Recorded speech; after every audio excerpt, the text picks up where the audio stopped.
उस दिन हम दोजख से पूछेंगे कि क्या तू भर गई? वो कहेगी कि कुछ और भी है। और बहिश्त परहेजगारों के करीब कर दी जाएगी कि उनसे मुतलक दूर न होगी। यही वो चीज है जिसका तुमसे वादा किया जाता था, यानी हर रुजू लाने वाले, हिफाजत करने वाले से। जो रहमान से बिन देखे डरता रहा और रुजू करने वाला दिल लेकर आया, उसमें सलामती के साथ दाखिल हो जाओ। ये हमेशा रहने का दिन है, वहां जो चाहेंगे उनके लिए हाजिर होगा। और हमारे यहाँ और भी बहुत कुछ है, और हमने उनसे पहले कई उम्मतें हलाक कर डाली। वो लोग इनसे कुव्वत में कहीं बढ़कर थे। फिर वो शहरों में गश्त करने लगे, क्या कहीं भागने की जगह है?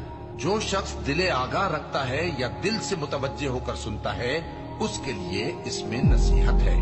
और हमने आसमानों और जमीन को और जो मखलूकात इनमें है सबको 6 दिन में बना दिया, और हमको जरा भी थकन नहीं हुई। तो जो कुछ ये कुफ्फार बकते हैं उस पर सब्र करो, और आफताब के तुलू होने से पहले और उसके गुरूब होने से पहले अपने परवरदिगार की तारीफ के साथ तस्बीह करते रहो, और रात के बाज औकात में भी और नमाज के बाद भी उसी के नाम की तस्बीह किया करो। और सुनो, जिस दिन पुकारने वाला नजदीक की जगह से पुकारेगा, जिस दिन लोग एक जोर की आवाज यकीनन सुन लेंगे, वही निकल पड़ने का दिन होगा।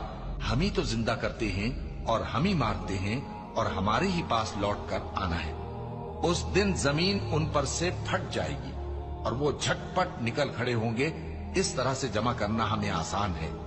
ये लोग जो कुछ कहते हैं हमें खूब मालूम है, और तुम इन पर जबरदस्ती करने वाले नहीं हो। बस जो मेरे अजाब की धमकी से डरे, उसको कुरान के जरिए नसीहत करते रहो।